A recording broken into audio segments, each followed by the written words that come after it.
Well, hello, everybody. Welcome to Profiling Evil Reacts. I don't know about you, but I spent a little time digging through the Laundrie written confession. I want to say hello to a few people. Okie dokie, thanks for jumping on. I like your idea. Journal should be titled My Twisted View. This is going to be really interesting, and I don't know. We'll walk through this. We'll talk about what happened. I wanted to take a moment. I'm actually preparing to jump on a live presentation for the International Cult Studies International Conference. I'm going to be talking about cult behavior in a moment. But since I was up and running and I'd been spending a little time looking at the Laundrie journal, I thought I'd spend a little time with all of you. So Vicky Parsons, hello from Kentucky. Marie Duffy, 1975, dialing in from Northern Ireland, up in Belfast. So thanks for jumping on. Don Marie, thank you. Happy Saturday to you as well. And folks, I want you to take some time and comment while we're going through this. I certainly have a few comments, a few thoughts, some things that have frustrated me as I've read through this. Southern Sass, great to see you. Unreal what's happening in this case. Karen Sanderson, Teresa Gutierrez, Tracy Knapp. Thanks everybody. And for those of you who support us through Patreon or our channel memberships, really appreciate that. That helps out a lot. And feel free to super chat. Never turn down that financial support. But I'm going to try to watch the back office. We have a big air show going on today, so the back office is out goofing off. I have to do a presentation in a few minutes for the International Cultic Studies International Conference, and but I wanted to spend a minute and just go over this and get your opinion. And frankly, let's get started. I mean, Brian Laundrie testified yesterday when his personal notebook was made public, and that's why I call it testimony. It's written testimony. And you know what, folks? This guy might try to call Gabby Petito's death an act of mercy, but make no bones about it. This was a flat-out murder, and I want to take some time and look into Laundrie's notebook and what he had to say. I'm going to pop it up, and we're going to talk about it a little bit here as we go through this. And I might just minimize it down just a little bit as we go through, because it took a little time to kind of go through and dig out what he really was saying. The comments, I'm going to try to be reading those comments and get your thoughts as we go through. Janine, I think the confession was delusional. He hurt her, and then he got cold feet, killed her instead of getting her help. It was murder in her opinion. And wow, that's what Lee said. Thank you for that kind super chat. And thank goodness you're here, Lee. I mean, that's really nice. And I've got quite a few thoughts on this, and I'm going to be interested in what all of your thoughts are as well. So please make sure that you spend a little time kind of going through this with us and talking through this. Let's for those of you who don't know me, I'm Mike King, and this is Profiling Evil Reacts. We're doing a live.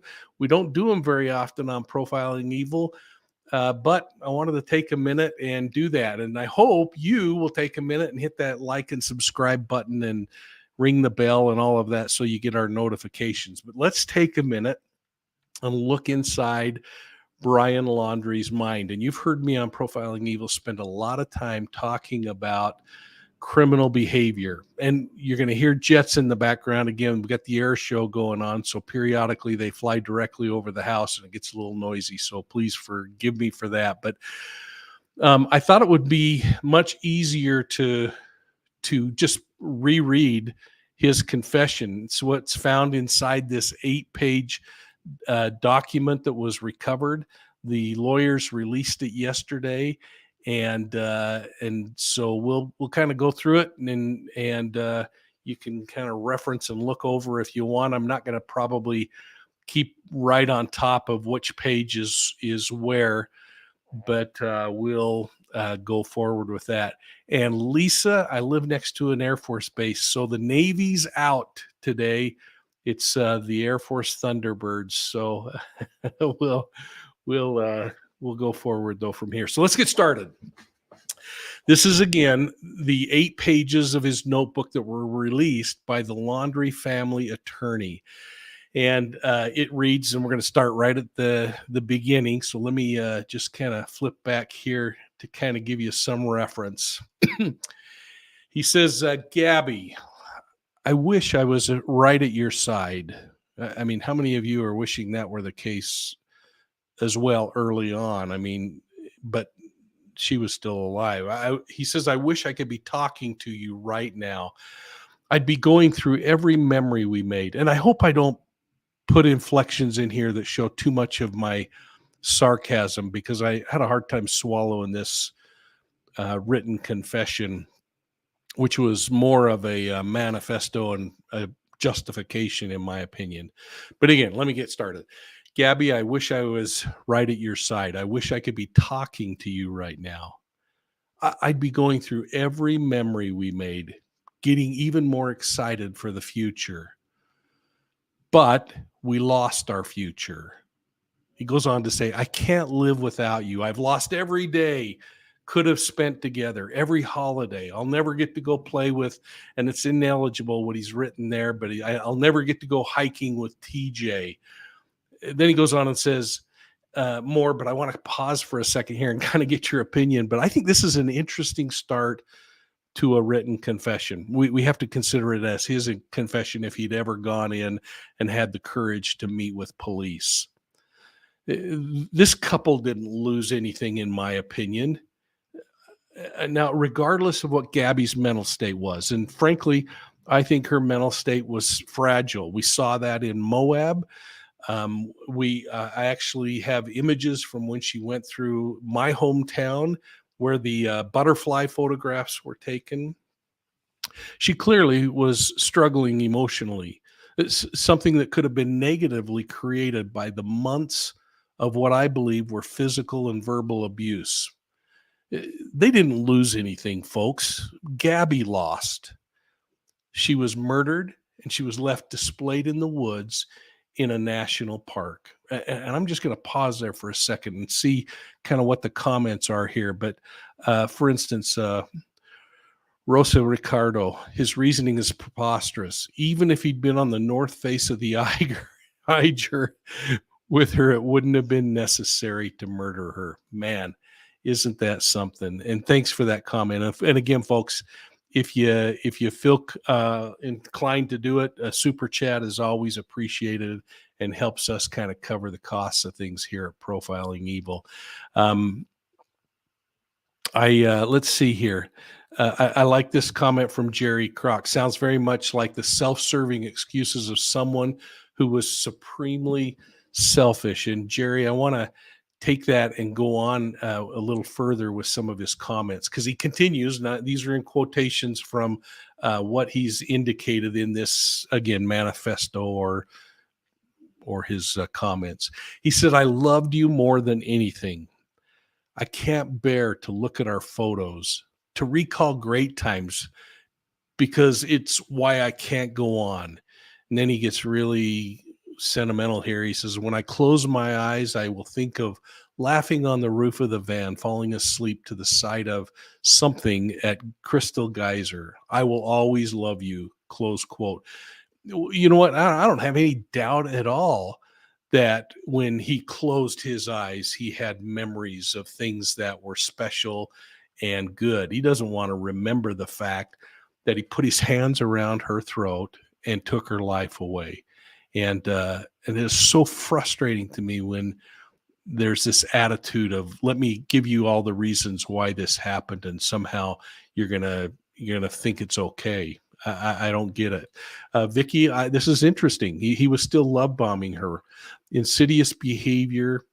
That's interesting. Is he doing that, or is he trying to somehow convince people this was just a really bad set of circumstances that got way out of control? I don't know. I don't know the answer to that, but nonetheless, I, like you, am really frustrated by this.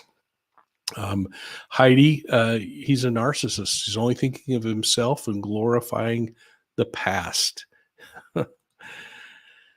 Okie dokie. When all things are going his way, yeah, everything's kind of cool then. When it doesn't, boy, that's when you really have to start to worry. And so anyway, let's go out, and I'm going to use this comment if I can find it again. Yeah, Southern Sass cop out. Yeah, we're gonna use that as we continue on as our next thought process here. He said, if you were, let's see, I want to flip over one more. Let's see. Here we go. If you were reading Gab's journal, looking at photos from our life together, flipping through old cards, you wouldn't want to live a day without her. Well, I guarantee her parents didn't want to live a day without her. Now he continues on, and I don't want to put too much of my personal anger into this, but he continues on by saying, knowing that every day you'll wake up without her, you wouldn't want to wake up. I'm sorry to everyone this will affect. Gabby was the love of my life. So here he's saying, hey, folks, I'm sorry this bothers you, mom and dad. I'm sorry, Gabby's mom and dad and step parents, that this bothers you. But don't forget, this is all about me. Gabby was the love of my life. Know that I adored, or that she was adored by many. And then he says, I'm sorry to the family, because I love the family too. And I consider the siblings to be my best friends. I'm sorry to my family. He's talking to his own family now. This is a shock to them as well as a terrible grief. Well, I suspect it was a terrible shock to his parents, but apparently not enough to call up and say, there's something wrong here. We got to figure out what's going on. Gabby's parents. Brian's come home with her van and she's not in it. Anyway, it goes on to say they loved as much, if not more than me. A new daughter to my mother, an aunt to my nephews. He continues by saying it appears that, well, in fact, I'm going to just stop there for a second. I want to just see what you're saying here.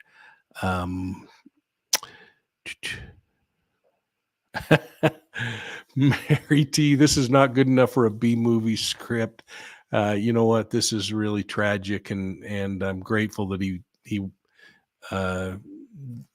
that we found this, but and it gives us an idea of what's going on. But boy, yeah, how troubling. And Don Marie, thanks for that comment. Written by a third person. Interesting. That's a really interesting. ID Ruth, why don't you send a little more info on what you're thinking there, and we'll continue on. So then he goes on and he says, well, in fact, I want to just make a comment. I mean, it really appears to me like Laundrie's reflecting on the outcry from Gabby's parents to his own parents and the flood of frustration that the public was sensing. And if you watch my earlier videos, you heard me, frankly, a little bit concerned and frustrated with the way we as a true crime community act in some of these cases. I personally, this is my personality, but I thought it was absolutely inappropriate for the public to show up at the Laundrie home, some with bullhorns screaming out. It was embarrassing to watch so many people behaving so rabidly as they, in my opinion, harassed the Laundries. Now, from a moral perspective, it was equally disappointing to me to think that the Petito family's allegations, if they're true, and that its social media was true, that Brian's parents made no attempt to contact Gabby's parents and let them know that there's something wrong. It's about this point in this document that Brian Laundrie comments in his notebook saying, hey, don't make this harder for them. Talking about his own parents. This occurred as an unexpected tragedy. It's difficult to swallow. Holy cow. I would certainly agree with that. And Laundrie continues with his explanation of what precipitated what he likes to call a mercy killing of Gabby. And here he goes in, and let's see if we can get to this point in here.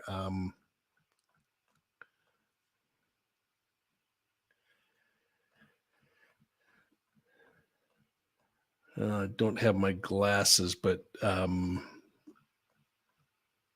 anyway, I'll read what because I've already got it all transcribed.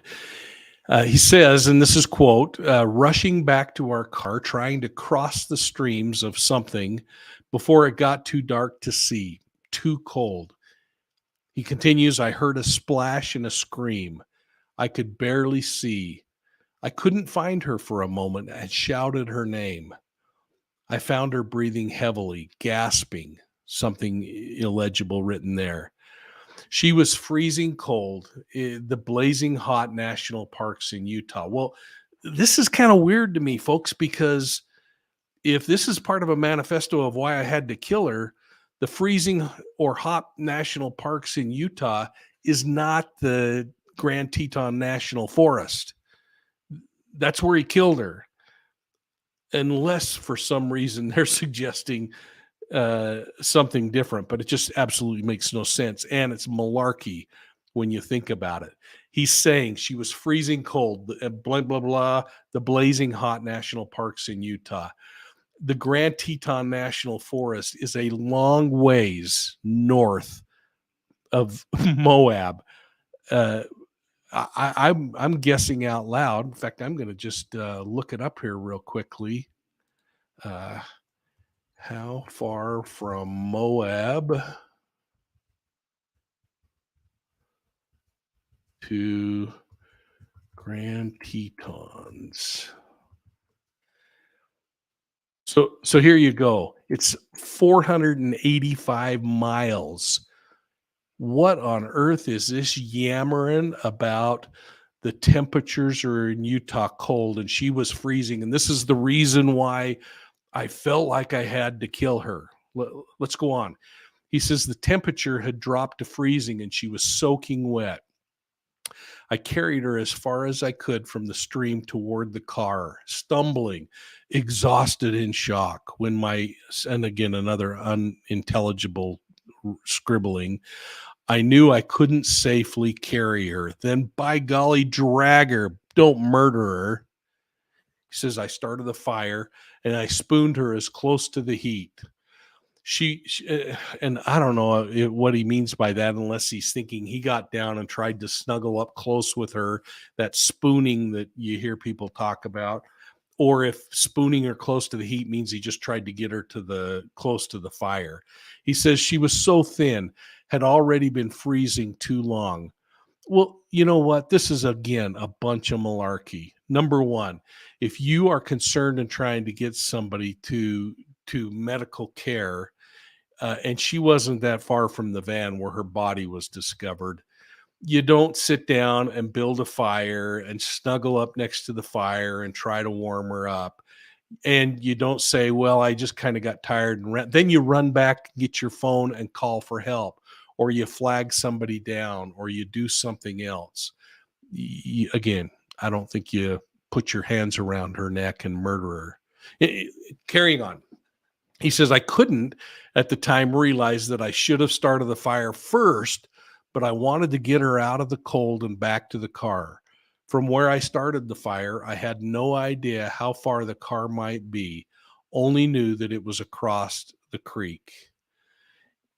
He continues on by saying, when I pulled Gabby out of the water, she couldn't tell me what hurt.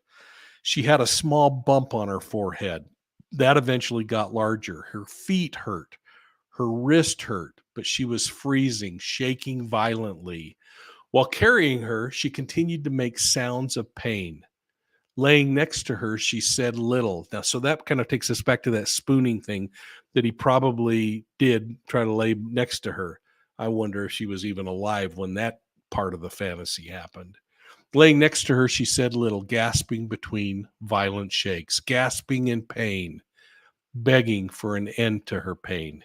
She would fall asleep, and I would shake her awake, fearing she shouldn't close her eyes if she had a concussion. Then she would wake in pain, start her whole painful cycle again, something illegible in there. Furious that I was the one waking her, she wouldn't let me try to cross the creek, uh, and thought that the fire would go out if he left. She'd freeze. He says, I don't know the extent of Gabby's injuries, only that she was in extreme pain. He continues on by painting this picture of what he describes as an accident and her complaints of discomfort. Laundrie confessed that he killed Gabby Petito at this point. He continues in his diary. Let's see if I can get to that point. And if not, just go in and look this thing up online and get it.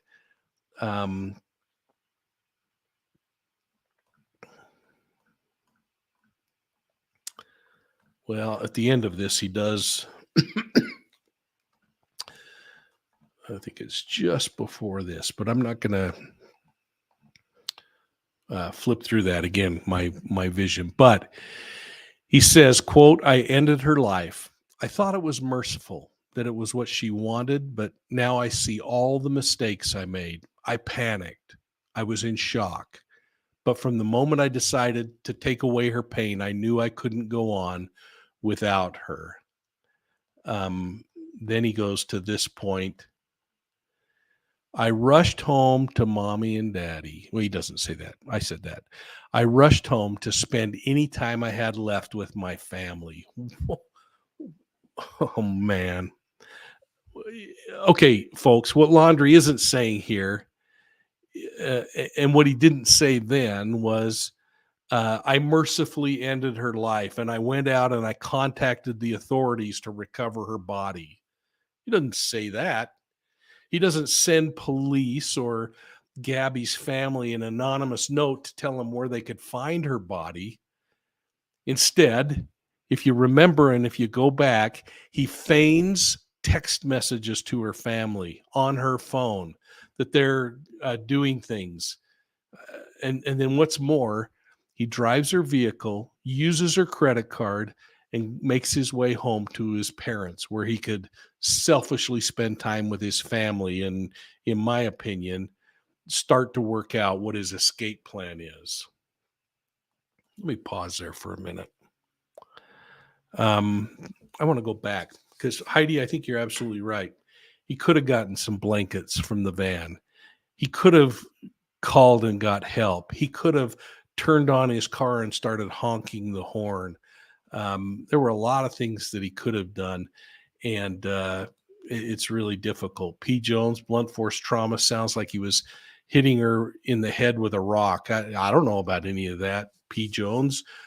Maybe you got something there that I haven't seen yet, but what we do know is she died from strangulation, and it was manual strangulation. That's very personal. This is really frustrating. Anyway, let's see. Candace, if he couldn't go in without her, why send texts from her phone after she's dead? Well, so I don't know what the first part of this means, Candace. If he couldn't go, maybe go on without her. There you go. I mean, that's the really tricky part. And that's the thing where we look at all these traditional forms of evidence. We talk about them all the time on Profiling Evil, but then we've got to take into account the fact of the behavior that's occurring. And the behavior is not consistent with somebody who was just trying to do something merciful. And you know what? I handled those kinds of cases. I handled cases where aging parents were going through that horribly long process of dying, and a child couldn't take it anymore and rushed them through, but they didn't cover it up.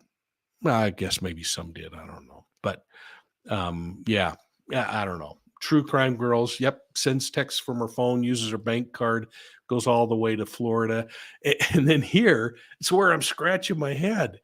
He does all those things, and And then he gets home, and I'm thinking, my children didn't grow up in a democracy. If they'd have showed up in a similar circumstance, if my son had shown up in my son's girlfriend, fiance's vehicle without her, without any explanation, I'd have been marching that kid, maybe even pulling his 20-year-old ear down to the local police department to say, we got to figure this out. I'd have been calling her parents saying, have you heard from Gabby? My son just came home in her car without her. No, he doesn't do that, nor do they. And while the attorney is probably right that they have a right to go and get an attorney, I guess I just keep going to the moral side of this. I find myself having flashbacks of my childhood at a time when we'd play Army or Cops and Robbers. And whenever things didn't go as we planned, either me or one of my buddies would yell out, hey, do-overs. You can't do over a murder. When we yelled do over because something in our little cop and robber game didn't work out right, we were letting others know that things didn't go the way we fantasized and that we needed to restart the story and fix it. So when I look at this document, I look at somebody who's trying to do a do-over, writing a tale of mercy. But you know what? A tale of mercy that describes putting your hands around your loved one's neck as you squeeze the life out of them doesn't speak murder to me. It doesn't speak mercy to me. It flat out shouts murder. Now, I don't know. As I wrap up my thoughts on this manifesto, I want to return to Laundrie's written confession and the final entries in his journal where he cowardly takes his life. Whether this guy wants us to believe he did it because he couldn't stand to live another day without Gabby or because he knew he murdered an innocent girl, this is just without question a case of domestic violence homicide. It proves how important it is that if you have loved ones or if you personally are involved in a situation where domestic violence is happening, it's not going to get better, and it could get a whole lot worse. Laundrie's final words that he penned were, I've lost our whole future together. So again, it's going back to him. I've lost, not I murdered this beautiful soul. He said, I've lost our future together. Every moment we could have shared. He says, hey, by the way, I'm sorry for everybody's loss. Please don't make it harder on my family. They lost a son and a daughter, the most wonderful girl in the world. Gabby, I'm sorry. And that's what he ends in that section with. Now, there are some other things that we're seeing on the page where he says, I've killed myself by this creek in hopes that the animals may tear me apart. And that may make some of her family happy. Well, you know what? It makes me wonder if that's not exactly why he left her near that creek, in hopes that animal predators would move her body and that she'd never be discovered. And then he leaves with this garbagey comment, pick up all of my things. Gabby hated people who litter. I just find that frankly offensive. Anyway, so let's talk for a second. Vicky, if she sustained these injuries, how did she sustain them? You're driving, then you park. What happened to sustain those injuries? It shows he beat her up, then finished her off, premeditated. So interesting, Vicky. I don't know. I don't know. There could have been an accident. Doesn't make sense with everything else, does it? So I think that's a pretty interesting comment there. Well, folks, take some time and read through that. And thanks for supporting us here at Profiling Evil. I really do appreciate it. You know, Brian Laundrie didn't lose a future.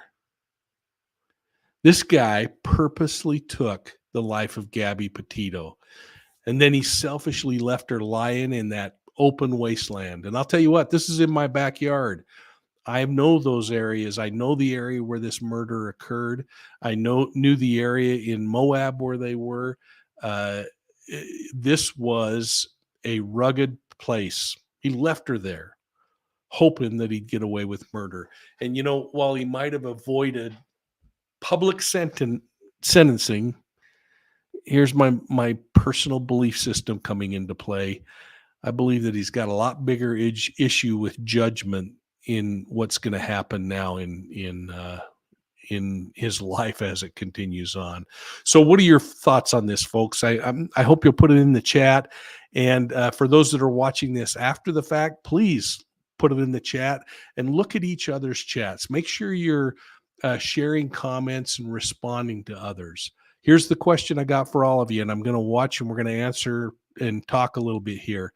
Do you think Brian Laundrie committed an act of mercy, or was this murder? So let's pause for a second and watch some of your comments roll in and answer a few questions. Now, Burn Babylon. This is my thought. She wanted to end the relationship, and that was the catalyst. He didn't want her being happy with somebody else. Absolutely possible. It is. These are crazy deals, but there also is a domestic violence cycle, and we talked about it on one of the a couple of the earlier shows with a couple of professionals where we talked about the fact that there's this cool down period. We go through it in our own legitimate relationships that don't include violence, but they might include a harsh word or frustration or other kinds of things. This is natural. Plus, there's also this natural tendency to not want to be wrong. And, so as Gabby's looking at this situation, or Brian for that matter, looking at this situation and saying, I love this person, but together we are gas and flame. It's easier to put up with the malarkey than step away and admit that this was the wrong choice for you at that particular time. And I see that happening a lot in a lot of these cases. So, okie dokie, rest in peace. Shelley, yeah, abuse equals control. No, I agree. Hit her.